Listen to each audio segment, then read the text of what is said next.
Hello friends, welcome to the new episode of my channel. আমি Prince. তো আজকে একটা বড় আপডেট সামনে এসেছে, সেটা নিয়ে মনে হলো কথা বলা অবশ্যই দরকার, কারণ এটা কিন্তু ক্ল্যাশ অফ দ্য টাইটান্স হতে চলেছে সত্যি কথা বলতে গেলে। এবং বাংলাতে এই ক্ল্যাশ হওয়া না হওয়া নিয়ে আমরা বহুবার কথা বলেছি, বারবার চেয়েছি যে ক্ল্যাশ যেন না হয়। কিন্তু যখন রাজা রাজায় যুদ্ধ হয়, তখন কিন্তু কোথাও গিয়ে মানে পরিবেশ বা পরিস্থিতিটা অন্যরকম হয়। এটা আমরা বারবার দেখেছি। সব থেকে বড় উদাহরণ ছিল হচ্ছে রাবণ ভার্সেস কিসমিস, দেব ভার্সেস জিৎ লড়াই এসেছিল, হাড্ডাহাড্ডি টক্কর ছিল। বাংলা ইন্ডাস্ট্রি কিন্তু তখন জেগে উঠেছিল।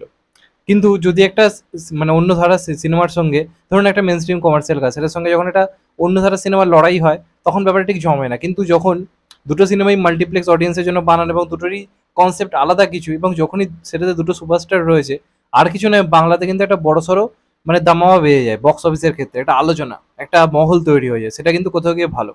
এবং আমরা বহু সময় বহু ক্লাস নিয়ে কথা বলেছি, দেব ভার্সেস জিৎ বা জিৎ ভার্সেস এসবিএফ, এরকম তো বহুবার হয়েছে, আমরা দেখেছি। অনেকদিন পর কিন্তু রাজায় রাজায় লড়াই হতে চলেছে, কারণ এইবার যেটা শোনা যাচ্ছে, জিৎ ভার্সেস প্রসেনজিৎ কিন্তু একটা বিরাট বড় কিন্তু ক্লাস হতে চলেছে। ভয়ঙ্কর রকমের ক্লাস হতে চলেছে, এবং দুটো সিনেমারই পোটেন্সিয়াল রয়েছে বিরাট কিছু করার। তো কথা বলছি বুমেরাং নিয়ে।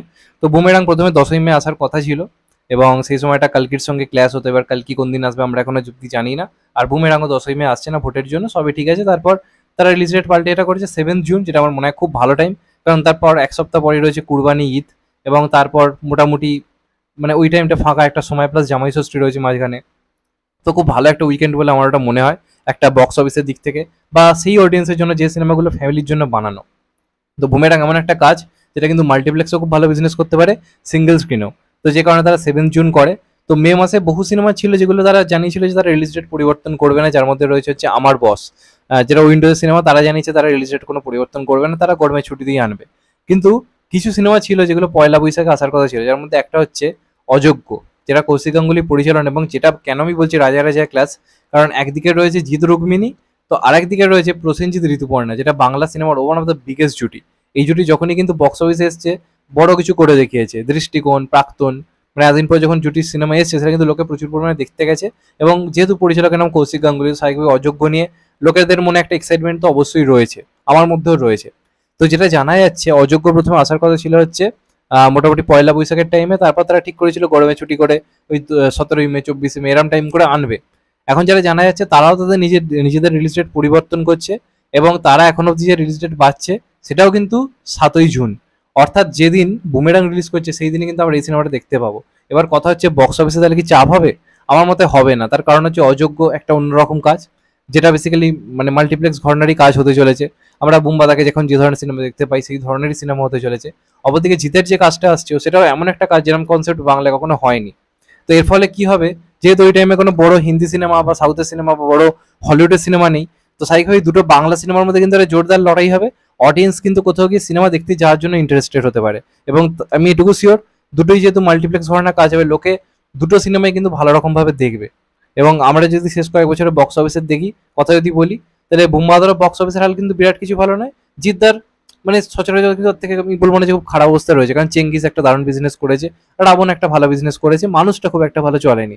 সেখানে বুম্বাদারও আমরা যদি দেখি, দশম অবতার একটা দুর্দান্ত বিজনেস করেছে, কিন্তু শেষ পাতা বলি বা আরো কিছু কিছু কাজ ছিল যেগুলো কিন্তু পোটেন্সিয়াল বক্স অফিস আনতে পারেনি।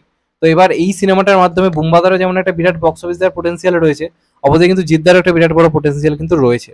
এবার দেখা যাক ফাইনালি কি হয়। এটা তো বিরাট বড় একটা ক্লাস হতে চলেছে, এবং কোথাও গিয়ে চাপ হবে বলে আমার মনে হয় না। কারণ দেখুন, জিৎ ভার্সেস দেব বলে কি হয়, একটা ফ্যান ওয়ার শুরু হয়ে যায়। কিন্তু জিৎ ভার্সেস প্রসেনজিতের ক্ষেত্রে এই জিনিসটা কোথাও গিয়ে আমার মনে হয় না অতটা প্রভাব ফেলবে বলে। প্রসেনজিতের একটা নিজস্ব ফ্যান বেস রয়েছে, জিদ্দারও একটা ভয়ঙ্কর ফ্যান বেস রয়েছে, এবং সেই ফ্যান বেসটা একে অপরকে কিন্তু অ্যাটাক করে না। জিদ্দার প্রসেনজিতের ফ্যানদের মধ্যে বিরাট কিছু সেই ঝামেলা লড়াই এই জিনিসটা হয় না, এটা একটা বড় পজিটিভ দিক।